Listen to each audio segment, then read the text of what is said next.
You're tuned in to the Retro FM podcast with Lando and the Ferg. Hey, I'm Lando. And I'm the Ferg. Welcome to the Retro FM podcast, and thank you for tuning in with us today. Be sure you click that like and subscribe button wherever you're listening. We appreciate your support. Today we're going to be talking to you about a band that's been touted as the hottest band in the world. You guessed it, Kiss. And in keeping with what our podcast is really all about, Kiss was one of those bands that really just didn't get a lot of radio play. You didn't hear a lot of their material on the radio. You really didn't. You heard Detroit Rock City, Rock and Roll All Night, maybe Beth every now and again. But besides those big three, I mean, there really wasn't a lot of play for them. No, there wasn't. I mean, you occasionally get some songs, and through the years, you know, they got to where they play Lick It Up or Heaven's on Fire, things like that. But Kiss was never a band that got a lot of radio play. And therefore, there's a lot of people that never discovered them, never listened to them. In fact, it's what led Bill Starkey back in the early 70s to create what he called the Kiss Army and got actually got Kiss's attention. Wow. And they actually came out to meet him and everything. But not trying to dive into that too much, I kind of want to dive into them and dive into their material today. And that's one of the things that I was going to say about Kiss. Kiss is one of those bands where there's no middle ground. You either love them or you hate them. That's right. You either you are die-hard fan or you think these guys suck. Yeah. And like you said, you never hear a middle. Now, you know, they're okay. I can tolerate them. It's either, yeah, I love them or yeah, I hate them. And obviously, Ferg, you're a huge Kiss fan. And I want you to tell us, kick things off, tell us today, what is your Kiss story? Tell us about the first time you heard Kiss and delve into that for us here. Well, I'll tell you what, you know, I kind of think my story is a little unique. Not that it's an epic story, but I think it's unique because when I discovered Kiss was at a time you wouldn't have thought that I would have discovered them. Okay. Because I grew up in the MTV generation where you heard all your hair bands, you heard all the big name bands, you know, Motley Crue, Poison, Aerosmith, you know, we were hearing AC/DC and Def Leppard and, you know, Guns N' Roses. But when I discovered Kiss, grunge was in full swing. This was probably 1993. This is probably the summer right before I was going to graduate high school. And we're listening to Nirvana. Oh, yeah. We're listening to Pearl Jam, Soundgarden, that Stone Temple Pilots, that whole Seattle sound. Completely different sound from Kiss. Absolutely. Yeah, very. Yeah. And prior to Nirvana launching Smells Like Teen Spirit on MTV and taking over the world, most guys like me probably thought that the biggest band in the world was probably Guns N' Roses. Sure, 87, Appetite for Destruction. Man. I mean, one of the greatest debuts of all time. Blown away. So here I am, riding along in my buddy's truck, and he's playing this album, and I'm hearing explosions. I'm hearing unbelievable thumping bass. I'm hearing the loudest drums and amazing guitar solos, and I'm hearing this crowd behind it. I was like, dude, what is that? Because I'd never heard this before. I'd never listened to Kiss before. Right. I'd never discovered it. And so we're riding along, and he's playing this, and I said, dude, who is that? And he says, that's Kiss. I said, you're BSing me, man. There's no way. And he's like, dude, I'm telling you this is Kiss, because I'm listening, and I'm being blown away. Sure. I've never heard anything like this before. And I asked him again. He's like, dude, this is Kiss. I said, there's no effing way. He says, yes. And he shows me the album cover to Kiss Alive 3. Okay. Dude. Now, is that a live album? That's a live album, Wow. which Kiss came to be known for. And in fact, their live albums is what skyrocketed them to their major success. I had never heard anything like that because, once again, going back to what I told you, the bands that we grew up with, yes, we had MTV, and yes, we were seeing bands, but unless it was a live cut or unless it was a clip from a concert, we didn't hear anybody playing live albums. And this album, out of all their live albums, if you ask me, has the best sound quality of all of. But it was blowing me away because I'm hearing Deuce, I'm hearing Domino, I'm hearing Unholy, and God Gave Rock and Roll to You Too. And so I tell my buddy while we're listening to it, as I said before, I was like, dude, I like this. And I was blown away. And so we ended up listening to that entire album before we ever got out of the truck. And I was blown away and I was sold. And people ask me often, especially in our groups, about the albums that blow you away. Yeah. The only other album besides Kiss Alive 3 that I've ever told anybody that blew me away was the Core album by Stone Temple Pilots, because for a rock and roll album, I'd never heard an album with that much bass that was a rock and roll album, because you got to understand, we're playing these CDs, albums, on a sound system. Back when everybody had a sound system in their vehicle, they wanted to thump, they wanted to bump, flip a Live quarter 3, off the dash. Oh man, yeah, you remember that? Yeah. You my dad had a thumping system that you could flip a quarter off the dash for just playing something. Yeah, but I remember that was the album that got me started, and that's what started my hunger for Kiss. And I'm not gonna lie, I've been a fan ever since. It really got me. But that's kind of my story as far as how I got started. I got some other stories I want to share with you guys today. But before I do, I understand you got a story of your own about your very first experience with Kiss. It's not something as big as that one, but I do. So my dad was very, very good about introducing me to new music. Okay, and I'll say this: you can hear a lot of music all the time. It's almost like a background video you'd put on at your house if you just want some background noise. You're hearing it, you're not really paying attention. And that's kind of where I was with Kiss. Heard it on the radio. I think they had a song on Guitar Hero 3. I think it was 2 or 3. I think it was Rock and Roll All Night. Okay. But it's one of those things where you weren't really paying attention to it. It was just, okay, that's there, it's on, it's noise. Well, my dad, he said, son, you got to hear this song, and because I was a big rocker when I was in high school, I wore the leather jackets and the Converse and everything, and I was like, okay, I'll listen to it. He said it's called "God Gave Rock and Roll to You." Oh yeah. So that was the first time I ever sat down and actually listened and paid attention, and I was like, this is awesome. I love this. God gave rock and roll to you, and He absolutely did. And what a great song for Kiss to be singing, "God Gave Rock and Roll to You," because rock and roll has often got a bad rap as being the devil's music. Especially from Kiss. Oh, yeah. Seeing their makeup early on back in the day, everybody accused them of being knights in service for Satan. the whole KISS, what does it stand for? Right. Yeah. But Ace Frehley himself will tell you, and has said in many interviews, that he designed the logo, and Kiss just simply means Kiss. Yeah. That's all it means. Nothing more, nothing less.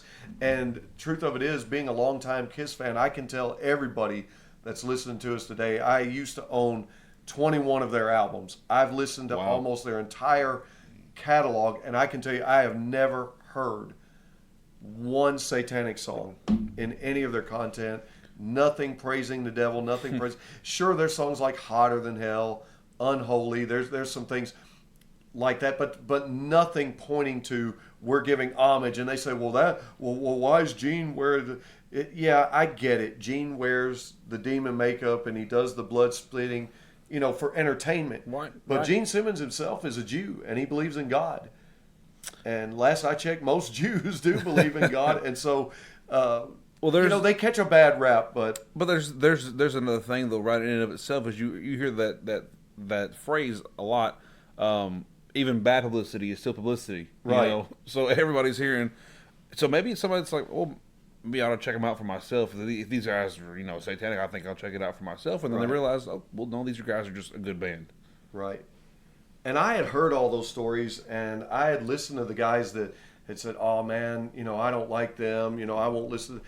But I really think that from my perspective, they never got the live experience. Okay. And part of it is because the Kiss never got played on the radio much, but I'm going to tell you, there's something about the live experience, and there's something about that live album that grabbed me the way nothing else did. And what else was cool about this live album on Kiss Alive 3, back when we used to buy CDs just like people used to buy records, right, you had a jacket in there with a lot of cool stuff like pictures and everything. And what I always loved about this one, there's a big family tree in there that tells you about the members of Kiss and where all they came from, the bands that they were in, and comes all the way down to the present of when this album was made, which was in '93, as I said, at the height of grunge. Who would have thought at the height of grunge that I would have discovered Kiss? It's almost like, last week I talked about my Zeppelin story and how, like, a lot of people my age, especially when I discovered Zeppelin, they were listening to Justin Bieber's and the One Direction and all this other stuff. And here I am over here listening to a band from 1968, and just jamming out. So it's a similar thing here, right? I'm not. What year did Kiss get started? What year was the if you could when they really started hitting when they really got started was around 73. Okay. But when they really started to take off and get noticed big was probably in 74. So you're literally 20 years after the band had started and got big. You're over here in a whole different music scene, discovering them for the first time. And that's part of what we want to do for you guys out there. Music is always going to be changing and evolving, but what we want to do for you is make you realize that no matter when it was made, is that good music is good music, and it will withstand the test of time. Absolutely. Music's timeless. And that's one thing that I'll tell you listeners, and I've said this to Lando before, a lot of times we spend money on certain things and we kind of feel guilty about where our money's going. I never feel guilty about spending money on music. Never.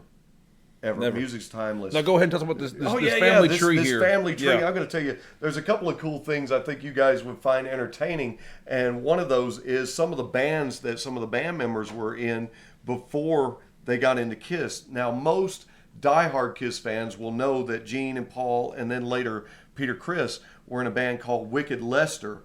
But how many of you knew that Gene Simmons was in a band called Bullfrog Beer? That's a cool name. Yeah. What do you think of that? Bullfrog Beer, okay. I'll give this other one, but I'm not going to expound on it. I'm Okay. just going to tell you the name. Ace Frehley was in a band called the Muff Divers. Yeah, let's not dive into that. We won't. But that's the kind of stuff you would get when you would look at the CD jacket and when you would get into buying the actual albums, which is something that I did headlong after finding out about this album. In fact, I got another funny story for you. I kind of did something that Kiss would never do, Okay. Lando.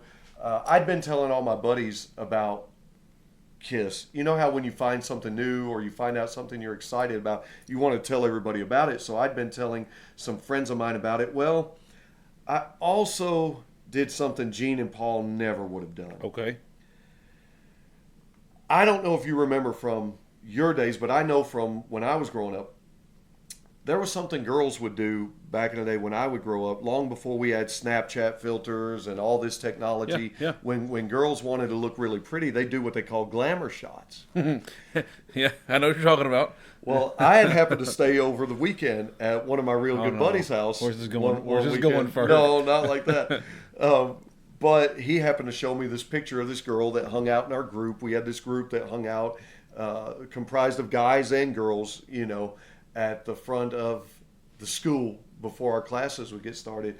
And he showed me this particular girl's picture. And, of course, I was like, dude, she's real pretty. Man. Yeah, she's hot.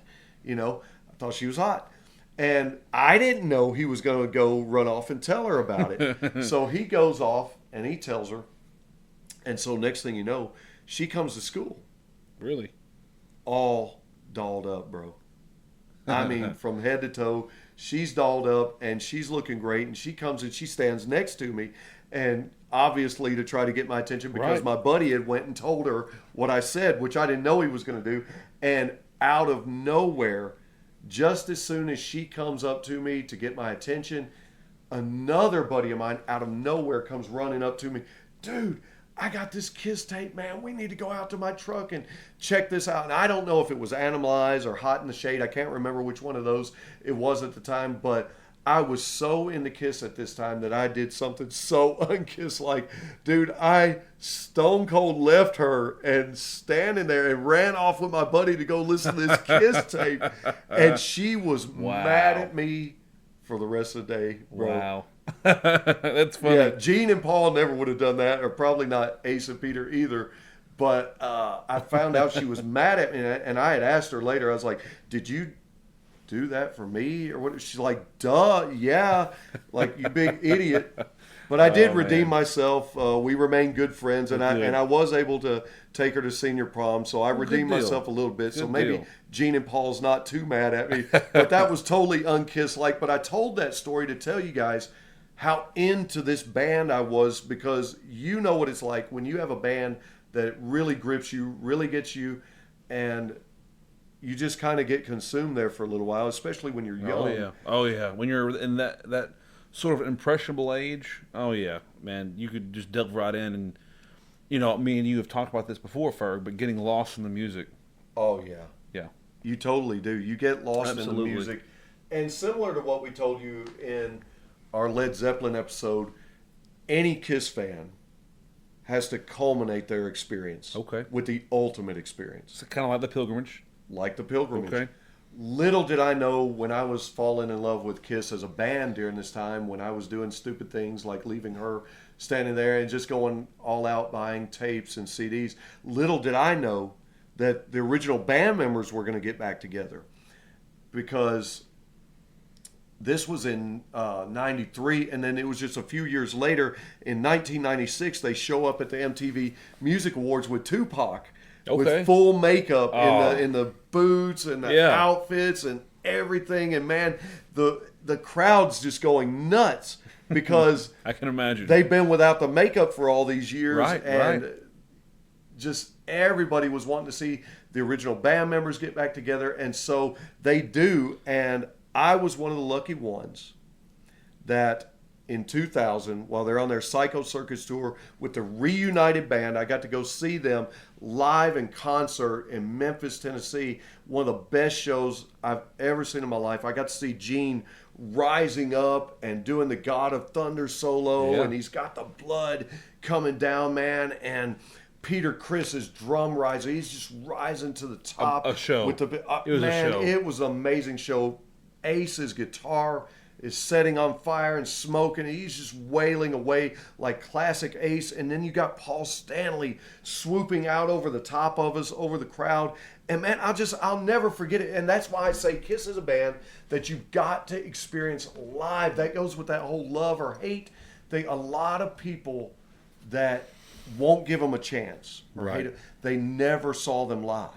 And the few songs they did hear that played on the radio, they're tired of hearing them because those are the only ones they've heard. But you have got to go to a live show. And that culminated my experience as Kiss. Now, sadly, they played their last show in 2023 when they played at Madison Square Garden. Okay.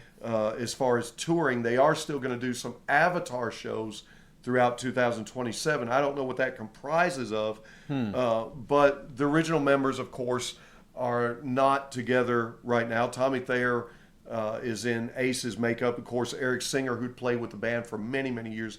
Amazing drummer, by the way. Used to play for Lita Ford. Okay, yeah. And I think he played with Ozzy. I may be wrong. Maybe Alice Cooper. I think it was Alice Cooper. But Wow. Eric played. He's a phenomenal drummer. Played on Kiss's Revenge album, and just did an amazing job. So he's been a mainstay with the band for a long time. And I'm just saying, guys, you've got to get the live experience, and that's why I'm going to encourage you to listen to all three of the Alive album, Alive 1, Alive 2, and Alive 3, and get that experience that I got. And if you still don't like them, hey, you gave it a shot. Sure. But Let me ask sometimes go ahead. Let me ask you this, Ferg. And you've already answered one of the questions I had for you, because I'm not as versed on Kiss as you are, obviously. But I was going to ask you, one, what would Kiss stand for? You've already answered that. But this is more, I guess, a personal question for you, and I think I already know the answer. But are you a makeup or no makeup Kiss guy? Which one do you like better? To be honest with you, that's kind of a trick question, because when I discovered them was during the Alive 3 album when they're out of the makeup. Okay. And Bruce Kulick's with them, Eric Singer's with them. Phenomenal album that blew me away. Sure. But once I became a Kiss fan, I gotta say I gotta go with the makeup, because the makeup it's just a staple. It's who they are. It made them real life rock superheroes. And the way that each and every one of them has an iconic look, which I think is also key to a great band because it allowed everybody to know the characters and the names of each band member. How many bands do you guys listen to and maybe you only know the singer? Yeah, a lot of guys are like, oh yeah, there's the lead singer, there's this guy, and then there's the bassist. Right. You know? Right. A lot of people don't know who, and 9 times out of 10, it's the bassist or the drummer that they don't know. They know the lead guitarist, and they know the front man. They have no idea. Like, in fact, it's almost the first one that pops into mind is nobody's going to be able to tell you the bassist. They may be able to tell you the drummer, but for Van Halen, because they know Eddie, right? And they know Eddie. They know Diamond Dave. They know Dave. Or even in the Van Hagar years, they know Sammy Hagar. Right. But a lot of them don't mention Michael Anthony. They don't mention Alex. Yeah. And those are also great members. I mean, a lot of those high vocals in Van Halen, they come from Mark Anthony. Oh, they absolutely. Yeah, he had a great voice. And there wouldn't have been a Van Halen without Alex and Eddie, brothers. And here's another cool tidbit for all you guys, since we're talking about Kiss. Kiss actually discovered Van Halen. Really? And they were going to sign them to a record deal, but Gene and Paul decided after watching them several times, these guys are going to make it. These guys are big enough. They're going to do it. They're going to get a record deal without us. And so they never did sign them, but Kiss actually discovered Van Halen and was excited about the band. And so, I always thought that was pretty cool. Now, and Ferg, I want, since this Kiss is your band, sure, I want you to, you've already mentioned some albums to listen to, but I want you to give the listeners out there some songs to go and listen to that may, if they don't like Kiss or they're not a fan of them, give them some songs that might turn them around, or two, if they've never even heard of Kiss or listened to Kiss, some songs that'll turn them on to them. So just throw some suggestions out there for our listeners. Well, I'll tell you one of my favorite songs is Strutter. Okay. And I'll tell you what that song is about. Yeah, and this is why you guys are going to want to check it out. Strutter's kind of a sexy song, and I'll tell you why. We've all seen that beautiful woman with the pretty legs that can wear a pair of high heels, and she's strutting her stuff. Like ZZ Top said, she's got legs, she knows how to use them. Absolutely, and she's strutting her stuff, and that's what that's all about. I love that song. Absolutely love that song. Another of my favorites is Going Blind that Gene sings, and it's a slowed down song, but it's just got this melody and the words to it. It's very catchy, and I'll tell you what impressed me when the Melvins did their cover of it. Okay. That's what really made me love the Melvins as a band. When I heard their cover of Going Blind, man, they earned a lot of respect with me. Another of my favorite songs, always, you're never going to hear this one on the radio, but Nothing to Lose. And Peter Criss actually sings on that one. Wow. With his raspy voice. And I've always loved Peter Criss and his raspy voice. And before I go with other songs, that's another thing I wanted to mention a while ago when we're talking about how you know the face and the name of each band member. You knew Gene, Paul, Ace, Peter. Kiss is one of the very few bands where all 4 major members of the band sang on the albums. Wow, okay. Had their own songs and sang on the albums. And that's rare. Yep. I mean, the Beatles did it. The Beatles did it. Just the first one that pops into my head. But yeah, you don't see that very often. Usually it's the front man, and the front man's got it. Maybe some backup vocals. Well, now I will say this now. Maybe not every member, but the Eagles. With their harmonies. Oh, man. That's a story for another episode. Absolutely. Though. In fact, you guys be on the lookout for an episode on those guys. Absolutely. Fantastic. Another song I'll turn you on to, Hard Luck Woman. Okay. That's a Peter Criss song, and I love it. In fact, I think it's been covered by some other artists, and they've done a great job. But, man, Peter's version, I actually like it better than Beth, just simply because Beth has been played so much, but Peter with his raspy voice. You guys go check out Hard Luck Woman. You want a hard rockin' song that punches you in the face with rock and roll right coming out of the gates, listen to Deuce. Oh, man. And in fact, speaking of that, that's the second song on Alive 3, but Kiss often opens up their shows with Deuce.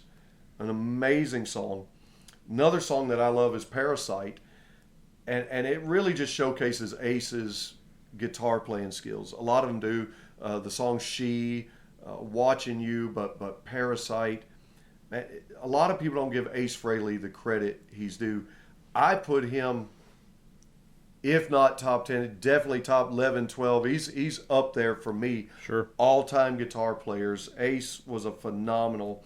And the song "Firehouse," but you got to hear the live version off of Alive 1, just the album called Alive. There's just something about it. And it's another song, of course, about a woman, you know, and those... Aren't all the great ones about women, though? They are. And so it's like, get the firehouse. She sets my soul on fire, you know, call the fire department. So, Plaster Caster. And I think that one's on the Love Gun album. Okay. A wonderful song. Man, I love that song. It's just great. Great song. I would also recommend 2000 Man. That's on the Dynasty album.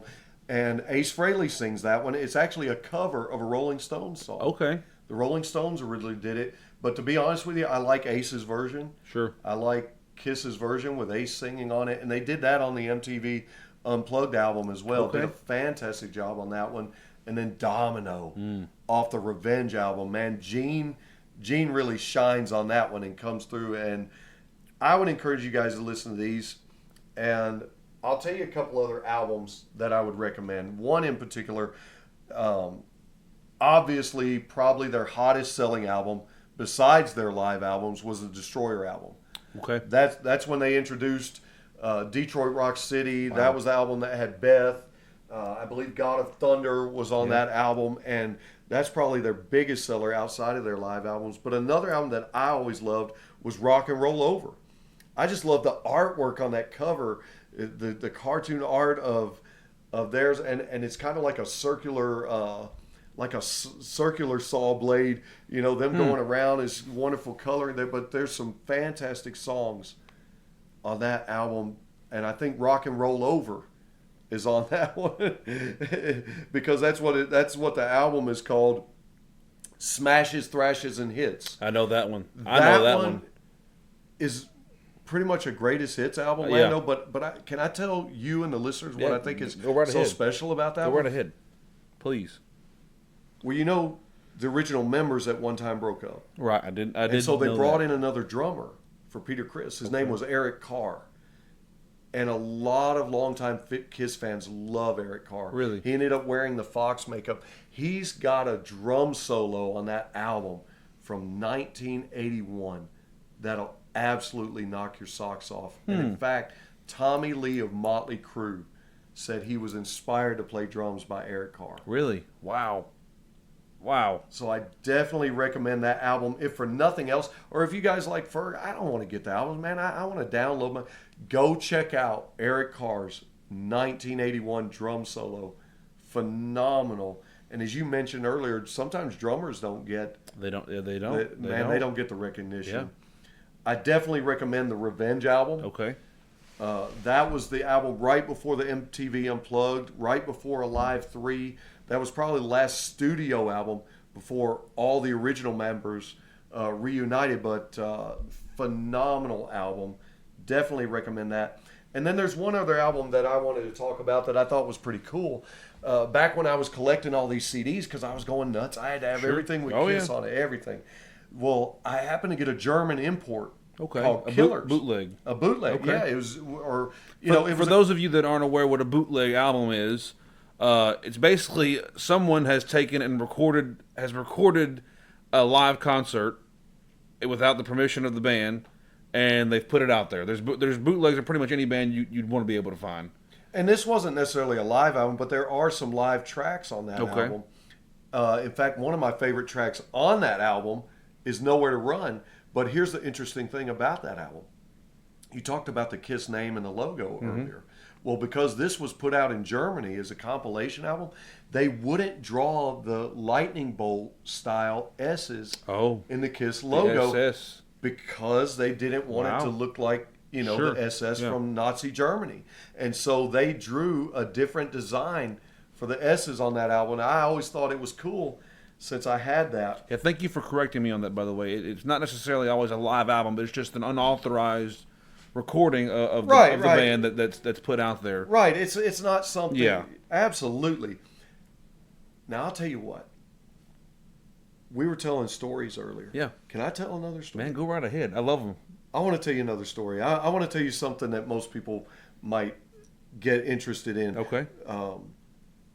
Not only are we talking about Kiss as far as the music and the band, the albums, but you always got your rock and roll T-shirts, right? Oh yeah. And obviously I got a lot of Kiss shirts. I used to have one myself. Here's a good one. I had went up to Murfreesboro to visit my family, and we were going to go out. My cousin Alex has a friend of hers named Kenna Elpers, and I'll just put in a plug for Kenna right now. She's a phenomenal up-and-coming young lady in country music. I've heard her myself. Ferg introduced me to her music. Very good. I would suggest you check them out if you're a country fan. I myself am a country fan. Very good. Check her out. And she's got content on YouTube, Okay. possibly Spotify. Amazing young artist with a wonderful voice. And we were going to listen to Kenna Okay. and to go support her. And so we go out to support her. And of course, I'm wearing my Kiss shirt. Okay. I'm wearing one of my Kiss shirts. I got my necklace on. I got a shirt over it. And so we're here at the show, and we're listening to Kenna, and we're having a good time, and I'm with my aunt and uncle and one of her friends, and my little cousin's girls are there, and everybody's having a good time, and I'm kind of bobbing to the music a little bit. I'm not only into rock and roll, heavy metal. I mean, good live music is always good music. Good music is good music. Yes, sir. And so here's what's funny. During the whole thing, while I'm moving to the music and I'm enjoying it and Kenna's just blowing it away, this older lady is just giving me the biggest stink eye ever. And she's giving me the biggest stink eye because she's looking at me almost like, how dare you wear that Kiss t-shirt in here to this country venue? And the ladies just look at him, and I mean, if she could have stared a hole in my chest in my Kiss shirt, I think she would have. But what's crazy is when Craig Campbell got up to play, another amazing artist. Love Craig Campbell. And I love his song, The Outskirts of Heaven. Oh, love that song. great song. And so when he gets up to play, his drummer's wearing a Metallica shirt. But that's where we can appreciate music across genres. And we're not just going to cover. I know our first two episodes here have been Zeppelin, they've been Kiss. We're going to cover everything. We're going to go from heavy metal, rock, classic rock. We're going to do country. I'm a huge country fan. I play country music myself. But I love country music, and we love the blues. We're going to cover the blues. Absolutely. We're going to cover some jazz. We're going to like we said, good music is good music, and we're going to cover it all. Absolutely. And another tidbit that our listeners may not know. Yeah. Some of them may know. Did you know 90s superstar phenomenon country music star Garth Brooks has went on record more than once and said that his favorite band was Kiss. Really? And they actually inspired him in some of the things that he did during his live Let me shows. ask you this. What about Chris Gaines? Who does he like? That's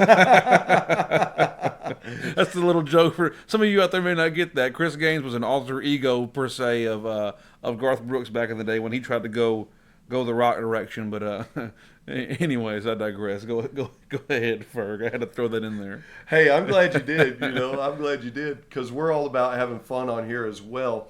But we do love blues as well as we do love rock and roll. And as you guys know, anything rock and roll, heavy metal, and even country music has been infused by the blues. Mm-hmm.